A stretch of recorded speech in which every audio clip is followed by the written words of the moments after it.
Moro moro, and welcome back to Culinary Roleplaying and into the first episode of NPC Adventures. We all love those stories of extraordinary heroes and godlike enemies, but this is not that story. This is a story of a generic NPCs going into generic adventures in a generic fantasy setting. In this solo adventure we will step into the shoes of hopefully only one NPC, but probably a few different NPCs who try to create something for themselves into our homebrew world. And our homebrew world in this generic fantasy adventure is called the Land of Mid, which is quite mid. So here I have created or generated a map for us through perilous shores from Watapu Arcana, which I will leave a link down below where you can generate maps for yourself as well. But yeah, here is the Land of Mid, which is kind of this kind of coastal piece of a bigger landmass. As we can see, the Land of Mid will continue on top north over there. And overall, we have very, very classic, very basic fantasy regions that you can expect from a fantasy world. Starting from the south, we have the Orklands, the wild, untamed savannas, deserts, and of course, deep and dense jungle forests. In the middle parts of the Land of Mid, we have Midlands. The Midlands is basically the humanocentric area of the Land of Mid. And this is also the place that we will start our adventure. And the Land of Mid is divided into two kingdoms. I don't even have a name for these kingdoms yet, but I know that there is a one in the west side and one in the east side. And these two kingdoms have been fighting each other for ages and ages. Then a little bit on the north and into the northwest, we have the Elven Woods, which is this huge wooden area which is full of magic and different kinds of mysteries. And there we also have the biggest elven city and fortress, the Elven Hall. And in the north, finally, we also have the Dwarvish Peaks, which is the kingdom of dwarves. And we also have the Dwarven Hill, which is also like this kind of big prominent dwarven city. So going again with the very generic and basic idea. But I also had this idea, the Dwarven Kingdom and the Elven Kingdom, I think they are at war against each other. Because I would enjoy this kind of idea. Let's see how much we can start to develop this during our adventure. But I would say like the Dwarvish are very anti-magic in a sense that they really don't want to use magic at all. So that's why they have like things like gunpowder and steam engines, and they are like the most highly technologically developed society in the Land of Mid. And the elves are of course the complete opposite. They are the traditionalists. They are the researchers of the ancient law and magic. So I think they are at odds with each other all of the time. So I feel like this kind of elven and dwarven conflict would be really interesting in the north. And finally we have the Savage Lands, which is this kind of the land of free people, which is full of monsters. It was a land that belonged to this kind of ancient civilization that was swept from this world a long time ago, and now it's like filled with different kinds of mutated creatures and monsters, and that's why it's like very untamed overall, full of monsters. But there are roaming free people who are very kind of nomadic people who tend to usually like move around in the savage lands. And the idea of NPC adventure is that we just go into this sandbox adventure together. We just try to survive. We try to acquire some wealth in order for us to develop something of our own. There is like no big main plot. There is no big main threat. It's just basic Fantasyland with basic Fantasyland problems. But I'm personally really excited. I have wanted to do this kind of adventure for the longest time. So it's exciting to see how this will go. What I would love to do with you guys is to start to like create this world together with you guys. So if you have any ideas what the Land of Myth could include, now when you have like the basic idea, we have now the canvas. So I invite you to write your own things into the comments, that what would be like interesting places or interesting societies that would live in the Land of Myth. And leave your answer down below in the comments. I will definitely read them and get inspired by them. And if they either become relevant or if they are like ideas that I see that it would be really easy and fun to implement, I definitely will do that as well. And if you yourself are an avid RPG enjoyer, I encourage you to join us and become a gaming culinarist and subscribe to the channel so you don't miss out anything. And I promise you, every subscription will save one NPC. So that is our world. What system we will make this NPC simulation happen? I thought that we would dive into the world of OSR. And as a base, as you can probably see here from the text, we are going to use old school essentials. And I have the advanced fantasy books. And why I decided to use old school essentials as a base is purely because I have the books myself. I'm probably going to acquire the basic fantasy book, and we will use a lot of stuff from basic fantasy as well, because come on, we are doing a basic fantasy adventure, we definitely need a basic fantasy book, right? But I really enjoy how these books have laid out like all the tables and all the creatures and all the procedures. So it's like, it's so easy to like see everything I need from there. And I also have the PDF, so it's easy for me to flip pictures and just drag and drop them in. Of course, we cannot play OSR without a few simple homebrew rules, right? We need a few home rules, just a little, you know, just a little bit to have a little bit different flavor than all the rest. I could actually write the home rules down here below as well, so we remember that what home rules we are using. Rule number 1, I'm using exploding damage, and this only means, it basically means that whenever we roll a damage dice with our weapon or any attack, if we ever would, like for example, if I would roll a d8 and I would get an 8 out of it, I could take that 8 and roll again and add that into the damage. All the damage dice only explode once, but that will give us a little higher scale of possible damage. This makes weapons even more deadlier, and this is a deadly game already. But I just wanted to add that brutality and just making it really clear that fighting is really dangerous and you will get knocked out quite fast. So that's our homebrew rule number 1. Homebrew rule number 2 is NPC start, and this is pretty basic.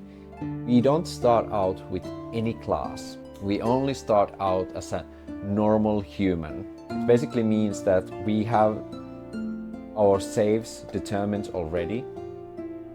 We don't have any attack modifiers except our own attributes that we will get.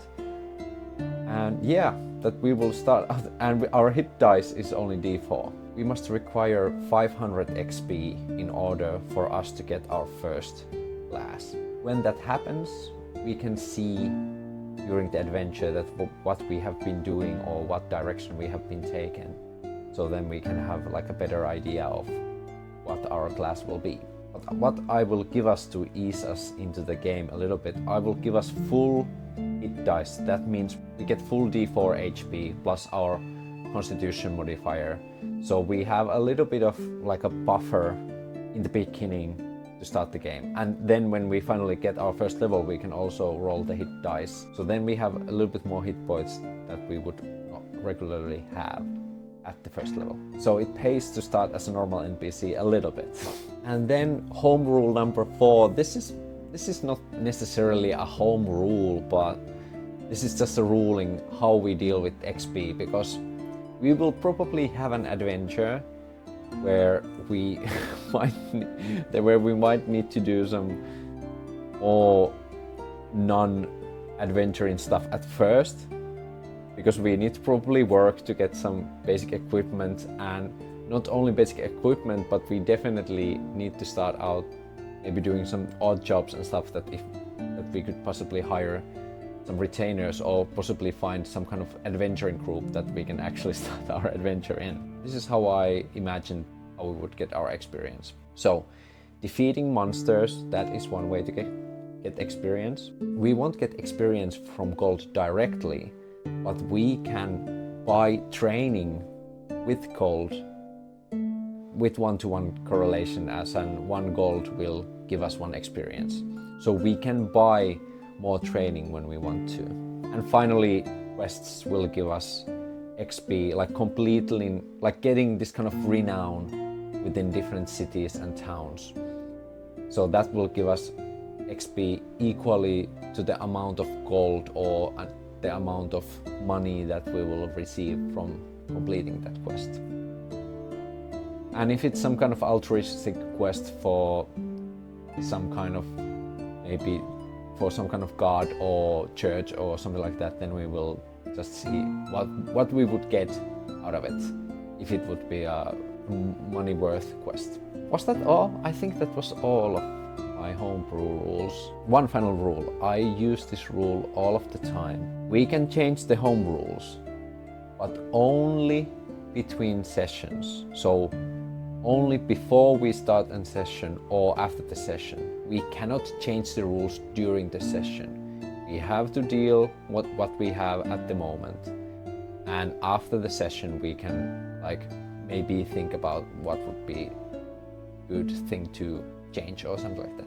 Okay, it's time for introduce our first NPC in this adventure. Hopefully the final NPC, but let's see. So our first character in NPC Adventures will be Bob. And why Bob, you may ask? I have Bob the Potato as a guest NPC in many of my different videos that I have been doing. And Bob has been really helpful in those videos, demonstrating how different kinds of role-playing games work. So I made Bob the Potato Farmer. So Bob was a potato farmer in a small community near New Mill, until he decided that he was meant for something greater. So Bob sold everything he had and started his own adventure. And there is no tragic backstories or something like that, or that Bob's home was exploded or everything like that. No, Bob just wanted to do something else. Bob wanted to become something more. He doesn't know what yet, but he knows that he has what it takes to become a legendary figure in the lands of Mid. And here we have a picture of Bob. Look at that handsome face. Ooh, he looks almost like me, but more scruffy and more muscular apparently. So I have put some basic information that we already know. We know that Bob will have D4. We know that Bob has no class yet. We know the movement. We know the basic AC. We know the death saving throws. But we also need to roll our attributes. I will just quickly show you where Bob's original home was. It's over here, old home. It's near New Mill. And I will make Bob start at the Far Watch, which is basically like the biggest area in the west of Midlands. And I actually thought it would be fun for me to introduce some OSR materials for you. We will actually use basic Fantasy's Morgan's Fort as a base in Far Watch, where we start from. And then we can randomly generate or find some interesting dungeons, whatever we we come up with during our adventure. But Morgan's Fort will be the first place that we will start our journeys from. And Morgan's Fort is located within the Farwatch, because I thought that there might be like a bigger town nearby the Morgan's Fort and all that stuff. Okay, I think it's time for us to roll our ability scores. So this is the other part that I will make it a little bit more easier for us. I'm sorry, I won't roll 3d6 down the line. I know it would be the real way, but we are also playing solo, so I just wanted to give us a little bit easier start into this adventure. So what I will do is that I will roll 4d6 and drop the lowest, and then I can just roll one roll at a time and decide in which ability scores I will put this in. And finally, when we have all the scores, if I'm not content with the end result, I can then switch two of those scores together if I feel like it's something that would fit Bob better. But I think Bob, as a farmer, we probably have a decent strength because we have been doing manual labor of our whole life. Our int might be small, our dump stat, unfortunately, so it might be that we are not a wizard, but we never know. Let's see what happens. And I don't know if Bob is charismatic. I think that's something that dice will determine. So let's go. First roll of the day. Oh my god, we got 15! That is a really good start. And would Bob have more constitution or more strength? Because they are both like manual labor stuff. I will actually ask our oracle of this solo adventure. So I have this very simple 2-page D6 oracle that I made for myself. We can probably use other oracles during adventure, but I will start with this because it's so simple and it fits perfectly with my 2 old school essential books. So it's like very light, very simple. It would actually, like, I would love to like take my old school essential books with me during the travel, because I can just put the oracle in the middle page and there we go. I'm ready to go to have an adventure. So yeah, that's why I really enjoy my own oracle. You can actually have it yourself if you want. I will leave a link down below. It's free, so you're welcome. So I think the odds are even if Bob's constitution or strength would be 15. So is this attribute score to strength? Yes or no? 2. No. So that means Bob's constitution is 15. Fair enough. Let's add it in over here. Constitution 15. That was a really good roll for the first one. And our second roll. Oh, okay, not that good, but it's still pretty decent. We have 11, 13. 13 is pretty good. I will add it into strength for now. But if we get like even bigger score, then we can just switch those around. But that was pretty good. That was pretty decent. Next one. Ooh, now we get the low ones. That's 10. Well, that's still quite decent. It's a 0 modifier. 10, would that be either intellect, wisdom, or charisma? I will roll a d6, another d6. 1 or 2, it's for int. 2, 3 or 4, it's for wisdom, and 5 or 6, it's for charisma.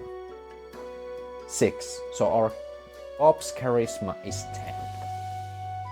Fair enough. We are not that good of a speaker and not that great of a looker, but we are Bob.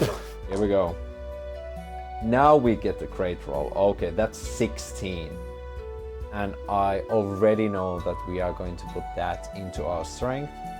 But nonetheless, let's put it on dexterity for now, and then we can change. Then we can change between strength and dexterity. That was probably the best roll that we will get. Here we go. Our 4. Ooh! Now I'm rolling well. I rolled really badly. I rolled really badly before I started filming, and I kind of like made a few tutorial characters for another thing, and I rolled really badly. And now I get all the good rolls. So that is 17. That's even more crazy. Should Bob be hyper intelligent? Or should we just have like high dexterity, high strength, or high constitution? No, I think I will change strength and dexterity together, and I will put 17 on int, because I feel like it would be so funny that Bob would be actually like highly intelligent person, and that's why they feel like, all this potato work is beneath me. Yes, this will be Bob's voice. All this potato work is deep beneath me. I need to find something more challenging for myself. Amazing. I have rolled amazingly. This is now I feel really bad that I took the 4 dice. Actually, I will roll wisdom with only 3d6 and accept the result, because I have rolled so well. It would feel like cheating if I would roll again with the 4. It's okay. It's 9. Yes, 5, 4 plus 8. No, it's 10. It's 10. Right? 1 plus 4 plus 5 is 10. Great. Simple math. So our final result is 10, which is not bad either. Our full stats. And we will change places between dexterity and strength, because I feel like... Or would it be interesting if Bob would have a lower strength? Well, 13 strength is not like a low strength at all. But it would be like that Bob has been like, just chilling in the potato farm and not really doing any work, and he has been clever enough to make that like other people has done the work for him. Yeah, I like the idea. Okay, let's keep the strength at 13 as well. So now we have strength at 13, intelligence at 17, wisdom 10, dexterity 16, constitution 15. This is amazing. We start out with so good character, it's sickening. I almost feel like I would need to roll again, but every character dies in OSR games, so let's not get too carried away, okay? And then we will roll starting gold. Is that something that is same for everyone, or does classes have their individual... No, everyone starts with 3d6 plus 10 gold. So that will be our savings that we have gathered when we sold like our farm and our house and everything. We just sold everything and started our adventure.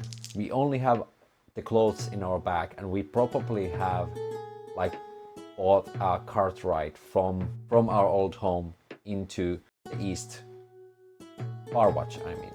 So that is everything we have right now, and the story begins at the exact moment when the cart arrives into the Morgan's Fort, into the Farwatch. There we will start our adventure. Probably by buying some equipment. We have to see what opportunities come from that. That is 9. 6 plus 1 plus 2 is 9. So 90 gold. We can work with 90 gold. Oh, and also one extra additional... Well, it's not like a homebrew rule. That it's just a customized rule from Carcass Crawler, which is official old school essentials rule. I will use the item encumbrance rule But I also streamlined it a little bit that our maximum carried items that we can have, I will ignore all the light items until we have like a huge amount of that. Then I will probably need to start regulate it. But we have 10 item slots at base level, and that will get modified by our strength modifier. And now when we know that our strength modifier is +1, that means we can carry 11 items. If it would be minus, then we would carry less items. But yeah, the basic idea is that everything that you can hold with your one hand is 1 item slot. Everything that you can hold with your 2 hands, that's 2 item slots. I think armor is the only thing that I won't count into this. I will also count into this our weapons as well. Let me re-rule it. We can have 1 weapon at hand which doesn't cost us any extra item slot points, but everything else will. And then we can put our HP now, which means we have Constitution +2, so we start with 6 hit points. That is so not that much, but it feels a lot. And our initiative is +2. That is really good as well. And we also get +2 in our melee attack bonus. Our unarmored now goes up to 11 as well, because it's a AC 9 plus dexterity. Duplicate. This is our missile attack bonus. And then our melee attack bonus is +1 for now, at least. If we become a fighter, then it's something else. Alignment. Well, I think we start with neutral. Bob really doesn't have any specific alignment for now. That is Bob, our first NPC character.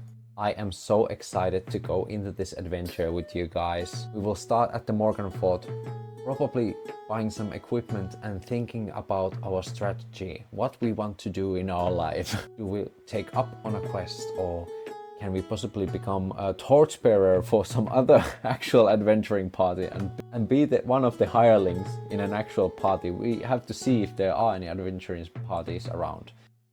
And just get the lay of the land, really. That's everything that we are gonna do in the first episode.